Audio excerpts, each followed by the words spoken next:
We're talking about one of the most consequential, world-altering decisions of the entire 20th century.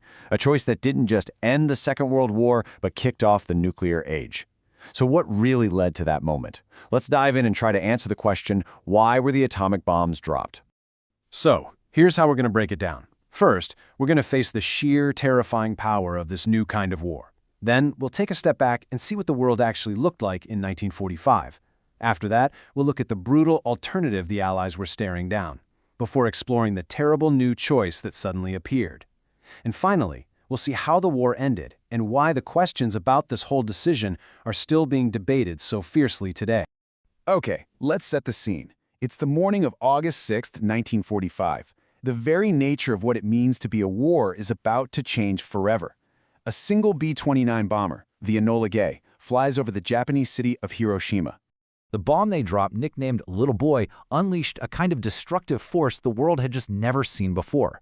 By the end of that year, it's estimated that a staggering 120,000 people were dead from the blast and its horrific aftereffects.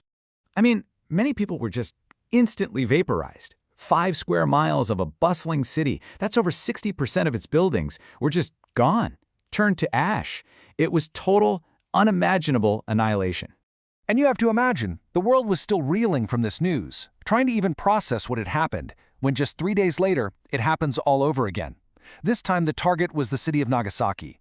The immediate result, over 70,000 people killed. The second bomb, this one called Fat Man, was every bit as devastating. It laid waste to another 2.5 square miles of a city. So the message to Japan's leadership, it was brutally, terrifyingly clear. This was a new kind of power, and it could be used again and again.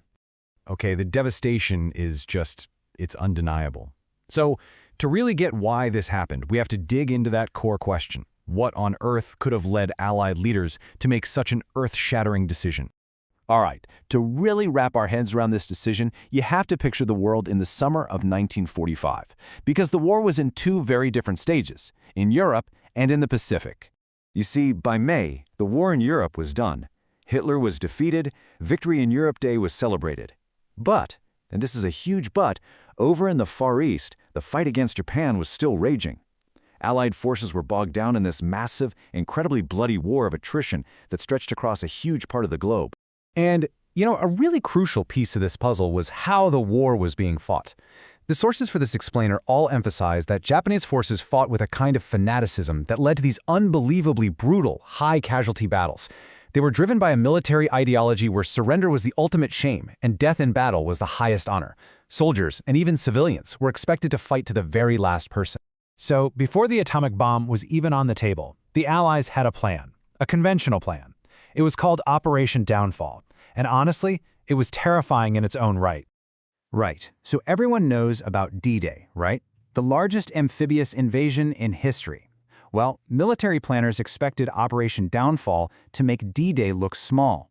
It wasn't just going to be one massive landing. It was a huge, prolonged campaign scheduled to start in November of '45 and last well into 1946. So you're probably wondering, what was the cost? What were the projected casualties for an invasion like this? And this right here is the absolutely crucial point. Planners were gravely concerned. Some of the worst-case scenarios were predicting several million Allied casualties. And this wasn't just some abstract fear. It was based on the fresh, bloody memory of the battle for Okinawa, which they saw as a horrifying preview of what was to come. And on top of all that, there was another horrifying thought keeping military planners up at night. There were about 100,000 Allied prisoners of war in Japanese camps, and the fear was that if an invasion started, their captors would just execute them all. So let's just recap. You've got this one terrible option on the table, a conventional invasion with an astronomical, almost unthinkable human cost. And then, in the summer of 1945, a second, equally terrible choice suddenly emerged. I mean, just look at how fast everything moved. It's dizzying. On July 16th, the bomb is successfully tested in the New Mexico desert. Just 3 weeks later, it's being dropped on Hiroshima. For war planners who were desperate for any alternative to that bloody invasion, the timing must have seemed unbelievable. So where did this unbelievable new power even come from? Well, it was the results of the Manhattan Project, a top-secret, years-long crash program to build an atomic weapon. It was actually started because the US feared that Nazi Germany was building one. But by the time it was ready, Germany was defeated, and Japan was the target. So, with this new weapon tested and ready to go, the Allied leaders issued one final warning. It was called the Potsdam Declaration. They demanded Japan's unconditional surrender and threatened them with prompt and utter destruction if they refused. The warning was ignored. But Japan's military leadership, they just wouldn't budge. The ultimatum was rejected. And so, the decision was made. And that brings us to the final, fateful days of the war and the beginning of a debate that has never really stopped. And this final sequence of events, it really shows you just how deep the resistance to surrender was. After the ultimatum is ignored, Hiroshima is bombed. And even then, Japan's war council is deadlocked. Nothing changes. It literally took the shock of a second bomb on Nagasaki to finally push Emperor Hirohito to do something unheard of, to personally intervene, break the stalemate, and force his government to accept defeat. And just like that, the war was over. That massive invasion, Operation Downfall, with all its predicted casualties, it never had to happen. But that victory came at a terrible, terrible cost to the civilians of two Japanese cities, and it blasted open the door to the nuclear age. When you really think about it, Hiroshima and Nagasaki well, they were terrifying real-world experiments. They were a demonstration of a new kind of warfare, and the full, horrifying implications for the future of all of us were only just beginning to sink in. And that brings us right back to those huge, difficult questions that we still wrestle with today. Faced with the nightmare of Operation Downfall, were the Allies justified?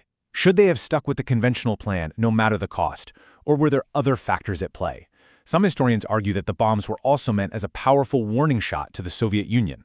Look, there are no easy answers here. The debate over this decision is still very much alive, and it forces us all to grapple with one of the hardest choices in all of human history.